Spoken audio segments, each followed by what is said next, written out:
Olá pessoal, tudo bem? Aqui é o professor Ivan. Nessa videoaula de hoje nós vamos falar um pouquinho sobre a decomposição no espaço. O que é isso? Nós vamos introduzir o sistema de coordenadas tridimensional. Até então, nós trabalhamos com o plano cartesiano. Tá?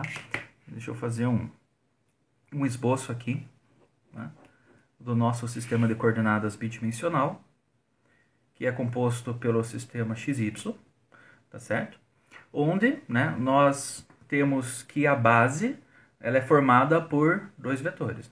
Nossa base ela é, por exemplo, a base canônica, I e J, que são dois vetores não colineares. Tá? Quando a gente vai trabalhar com o sistema tridimensional, nós precisamos inserir uma terceira coordenada. E nós podemos representá-la no plano por um vetor que está saindo do papel. Por exemplo, o eixo X ele aponta na horizontal, o eixo Y na vertical, e o eixo Z, que vai ser o nosso terceiro vetor, ele sobe. Então nós temos duas formas de representá-lo. Nós podemos fazer essa primeira representação, que eu vou colocar aqui, que é a mais utilizada, que é esse vetor apontando de maneira inclinada para baixo, esse eixo, que é o nosso eixo Z. Ou então a gente pode representar um vetor que está saindo da folha por uma bolinha com um pontinho ali dentro. Tá? Essa representação aqui não é muito utilizada. No caso aqui, nós faríamos uma bolinha com uma pontinha, que seria o eixo Z, o eixo Z saindo do papel. Se o eixo Z estivesse entrando, nós faríamos uma bolinha com X dentro. Significa que o vetor está entrando no papel. A mais utilizada é essa daqui. E nesse caso, nós temos que acrescentar um outro vetor para a nossa base. Essa base aqui é uma base em duas dimensões, no R2. Quando nós vamos para o tridimensional, a nossa nova base ela é composta por três vetores não coplanares. I, J e o K. O K é o nosso terceiro versor, ou vetor unitário, que aponta na direção do eixo Z. Só recapitulando, o vetorzinho I, o nosso versor aqui, ele aponta paralelo ao eixo X aqui, esse é o nosso I. O J é na direção do Y. E o K é aqui na direção do Z. Ele está saindo da folha. Qualquer vetor do espaço, do tridimensional, do R3, que a gente vai representar aqui, ele pode ser escrito como uma combinação linear dos vetores da base. E essa combinação linear, nós vamos representar um vetor qualquer aqui, como por exemplo, A1V1 mais A2V2 mais A3V3. Então tem uma constante que multiplica o primeiro vetor da base, mais uma outra constante que multiplica o segundo vetor da base, mais uma terceira constante que multiplica o terceiro vetor da nossa base. Essa aqui é a nossa base canônica, tridimensional, onde nós temos os três vetores que são ortonormais.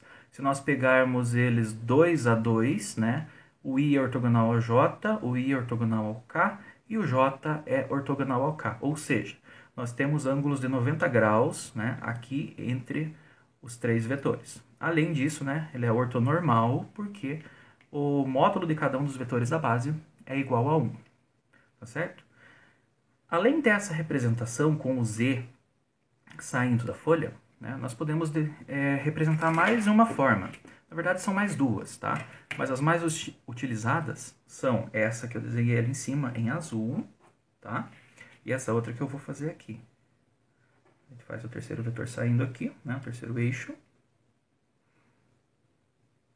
Onde nós fazemos o eixo X saindo da folha, o eixo Y apontando para a direita e o eixo Z para cima, tá? Então nós podemos utilizar tanto essa quanto essa, como nós podemos ainda colocar, deixa eu ver aqui, o eixo Z para cá, o X e o Y aqui. Mas essa aqui não é muito utilizada, tá? Essa aqui eu só comentei aqui com vocês. As duas mais utilizadas são essas aqui. O importante é que a gente tenha um sistema de coordenadas que seja baseado, por exemplo, na mão direita. Não sei se vocês conseguem ver aqui, Aqui a gente faz dois eixos e o dedo do meio ele aponta, né, com 90 graus. Então sempre a gente vai ter eixo x, y e z, né, dessa forma aqui, tá? Então, por exemplo, no referencial azul, o eixo x aponta para cá, o eixo y vai apontar para cima, né, para lá, e o eixo z aponta aqui para cima, né? Então, o x para lá, para a direita, o eixo y aqui e o eixo z saindo da folha, que é exatamente o sistema azul. Se nós pegarmos o sistema em preto aqui, nós temos o x saindo, né? Esse que representa saindo da folha, para cá, né? Aí nós temos o y para lá, né, para a direita, e o z vai ficar automaticamente para cima, para cá, né? Nessa direção. Então, sempre que a gente fizer dessa forma aqui, nós conseguimos localizar os eixos x, y e z, tá bom? Se vocês repararem, o sistema, né, tridimensional aqui no espaço, no R3, ele forma alguns planos, né, que são chamados de planos coordenados. Por exemplo, no sistema aqui desenhado em preto, nós vamos ter o plano do papel, que é esse plano aqui atrás, né? Esse plano ali atrás, ele pode ser escrito como YOZ, né? Y, aqui o O de origem, tá? E o Z, que vai para a direção do eixo Z. Tá? Nós temos outros dois planos coordenados, que são o XOY, né? Que é esse plano que está em pé na folha aqui. XOY. E temos esse plano aqui do lado, né? Formado pelo eixo Z e pelo eixo X, que ele é escrito como XOZ. Tá certo? Então, esses são os planos coordenados, né? Então, nós temos o primeiro, que é esse daqui. O segundo, XOY, é o que eu vou representar em azul. Deixa eu riscar aqui embaixo. Tá? E o terceiro é esse plano lateral. Vou fazer os riscos aqui em preto. Tá? Como se fossem, né, três planos. Aqui, três lados, né, de um cubo. Né? Nós temos o XY, que está aqui. O YZ é o da folha. E o XZ é esse aqui da lateral. Tá certo? O que mais que nós podemos dizer a respeito, né, do sistema tridimensional? Se nós formos localizar um ponto, né, por exemplo, um ponto A, esse ponto A, ele possui três coordenadas, tá? Então, ele vai ter uma coordenada x, uma coordenada y e uma coordenada z, né? Embora eu possa ter um ponto, por exemplo, em cima do eixo x, né? Isso significa que a minha coordenada x, vou chamar ele de b aqui, tá certo? A minha coordenada x, ela é um determinado valor, vou chamar aqui, por exemplo, de 2, tá? A coordenada y, ela vai ser igual a 0 e a coordenada z também vai ser igual a 0. Por quê? O nosso ponto está sobre o eixo dos x. É muito importante que essas duas coordenadas nulas apareçam no nosso sistema de referência, tá? Por quê? Porque nós estamos nos referindo a um ponto no espaço, né? Um ponto num sistema de 3 dimensões. Então, é necessário que apareçam essas outras duas aqui. Se eu colocar apenas o 2, eu estou me referindo apenas ao eixo x. E, né, a impressão que nós temos é que o sistema ele é unidimensional. Nós estamos em cima de uma única reta, né? Se eu não representar o eixo z, como a gente viu nos vídeos passados, né, só com duas, né, dimensões aqui, parece que eu estou num plano, né, onde eu tenho só dois vetores que formam a minha base. Tá? Mas eu tenho que representar com os três. Se eu pegar um outro ponto aqui, por exemplo, aqui no eixo z, né, esse pontinho vermelho aqui que eu vou chamar de C, para representar ele, né, eu vou ter o eixo x igual a 0, o eixo y igual a 0, e o eixo z, por exemplo, igual a 3 unidades. Tá? Esses aqui são valores aleatórios que eu estou atribuindo. Tá certo? Dessa forma aqui que nós representamos os pontos. Se eu tiver vetores, né, em 3 dimensões, o que vai acontecer? Esse vetor ele pode ser representado, né, de duas formas. Por exemplo, um vetor v, aqui aleatório, vou chamar ele de 2i menos j mais 3k.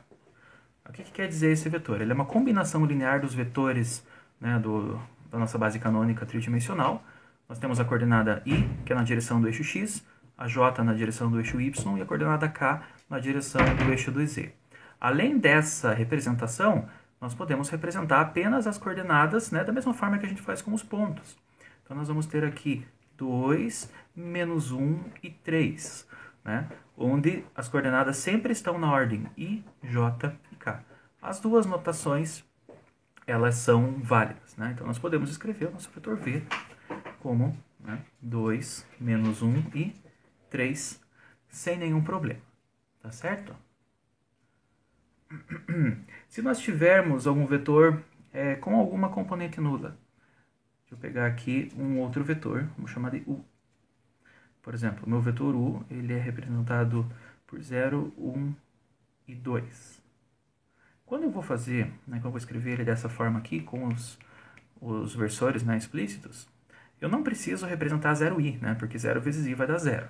Então, simplesmente eu vou colocar j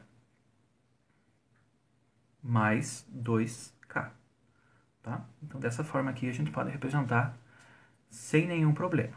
Tá? Então, a componente nula só precisa aparecer, né, quando nós temos essa expressão aqui, né, dessa forma. Quando eu estou representando com os versores de cada uma das direções, eu não preciso colocar o zero. Tá certo? Beleza, pessoal? Então, para o vídeo de hoje era apenas isso. Queria mostrar para vocês como que funciona, né, essa decomposição no espaço, a nossa base, né, e até o nosso próximo vídeo.